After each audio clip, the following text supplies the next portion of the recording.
And it's just one more tool in their ever growing toolbox of how to figure out social dynamics, figure out their bodies, read their cues, read the room, and learn how to get back in their bodies so that we can all safely discharge emotions and feelings. Hi, my name is Becky Jennings, and this is the Responsible Parenting Podcast. I give you the transformational tools to stop reacting to your children in the moment and start responding with intention. Hello, everyone, and welcome back to the Responsible Parenting Podcast.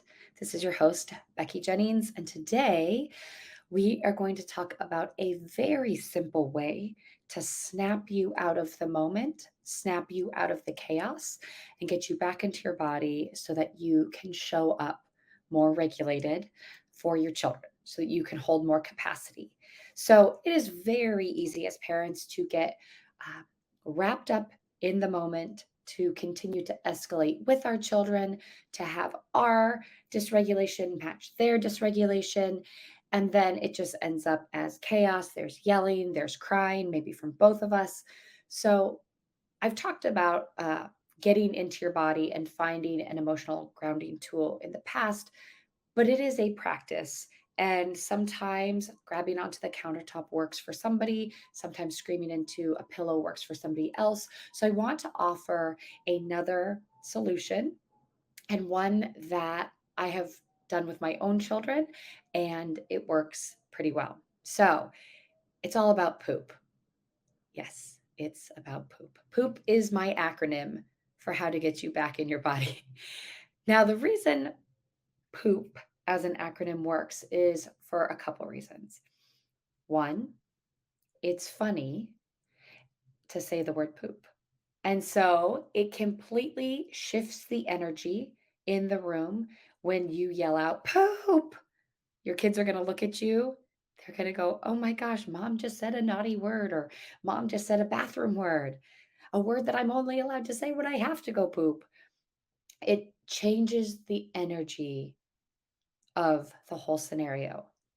And it also grounds us in the present moment by doing something silly, by shaking it all up, and by understanding that maybe what's happening right now isn't as serious as we're making it. So let's break down the acronym POOP. P stands for pause. Take a giant pause before we say something that we might regret. As we're starting to notice our window of tolerance shrinking, as our thermometer is rising, and as we're losing control, we, as the adult who has a fully developed prefrontal cortex and reasoning center, it is our job to press pause. Once we press pause, we are then able to go into the O, which is observe. Observe the scenario, observe what's going on, observe the context. I think one thing we miss so much as parents is that our children also have context. Yes, we have a huge to do list. We're managing many different emotions and needs, wants, desires. It's also up to us to make sure that they are safe, that they're doing all the things that they need to for school, for life, that they're going, they're living their whole entire schedule that is sometimes larger than ours. On top of that, we also have our social dynamics and engagements. We have our jobs, we have our emotional needs. So the context can often feel like it's only ours. And we also need to recognize that our children experience a lot during the day as well. They experience negative stress and positive stress. Going to school and learning, that's a positive stress on their nervous system. But they can also have many negative experiences throughout the day, whether it's discomfort with a friend or somebody said something to them that didn't feel right and it's confusing. Maybe they're hungry, maybe they're tired, maybe they don't feel well. There's so much that we need to take into account and not just look at the behavior as this is my child, this behavior is my child, as opposed to saying, my child is expressing a need through this behavior. My child is making a bid for connection through this behavior. So it's my job as the parent to pause and observe. Then we can move on to the second O, the third letter, which is orient. Orient yourself back to your child. Ground yourself in the moment. Orient yourself back into your own body, if need be, first. And let's become detectives. Let's meet our child where they are and work through it with them. Orient our bodies to their bodies. Our children do not have the ability to regulate their own emotions. So it quite literally, they need our bodies. They need our bodies in order to regulate. It's this very symbiotic relationship where literally being on our bodies, which can be very challenging for an overstimulated parent, but they need us in order to feel their feelings all the way through. So, how can you orient yourself back to your child? How can you orient back to seeing them for who they are? A little tiny child figuring this world out, and they need your help. So, we pause, we observe, we orient ourselves back to our child. And then the last P is play. How can you use play to get back into connection with them?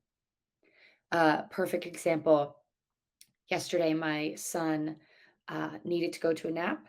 He was also refusing to use the potty beforehand, which has become a new struggle, right? Before he used to love going to the potty. He was so proud of himself going to the potty, and now it's a no. Like he would much rather just put on his sleeping underwear, which is a diaper, and go to bed.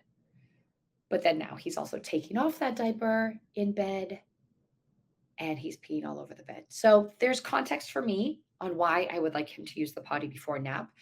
And something in his body does not feel right about using that potty. So it has been a little bit of a battle for a couple days. And yesterday I decided to use poop. So I said poop. I paused. I observed how I was feeling in the moment, that I was feeling frustrated, that I wanted the nap time to move faster, that I was watching the clock and looking at my work adult time going away faster, which was causing me to get really frustrated. I also looked at him. He was very tired.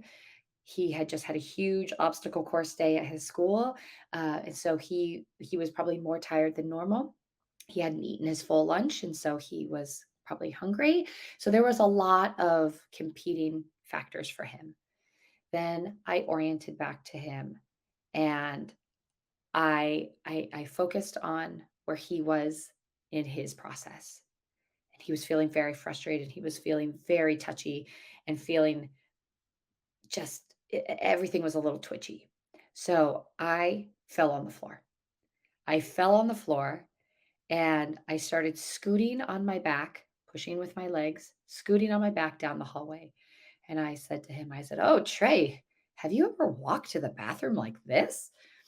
And he thought it was the funniest thing. He ran over, he jumped on me, and he basically lied on top of me as I scooted all the way to the bathroom. And once we got to the bathroom, I did a silly twist. He got right up, he lifted the toilet seat up, and he went to the bathroom. And then we went straight to nap. So involving play shifted his whole energy. We felt so much more connected. We de escalated the whole scenario. There was no battle whatsoever. And he went to the bathroom. So, how in your everyday situation can you incorporate poop into your life? And the other thing, I actually taught this to my son. We actually started this as an acronym, hoping that it would help with my then 5-year-old, now 6-year old's impulse control at school. Very handsy child. Um, if he's running, he forgets to stop and plows right into his friends, causing a lot of disruption and challenge. And so he and I came up with POP, which was pause, observe your friends, and then go find something else to play. At home, we use poop because it's much funnier and it's easier to say poop at home. It's much easier to say pop in public. So whatever you want to use, I do find that pop helps quite a bit with my son. When we're in a situation, I can say, "Hey, pop," and he goes, "Oh, right, right," and he pauses. He kind of looks around, and then he immediately runs and finds another thing to play with, so that he's not hurting somebody, being too physical.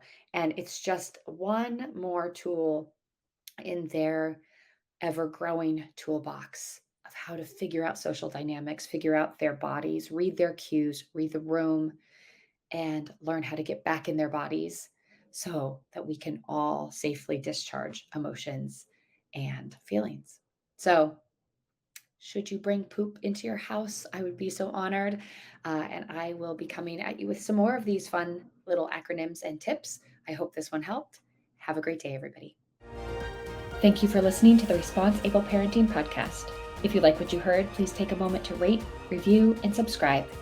If you know someone who would benefit from this podcast, I'd be honored if you'd share the episode with them. Until next time, know that you are enough. You are capable. You've made it through all of your hardest days, and we will keep growing on this parenting journey together.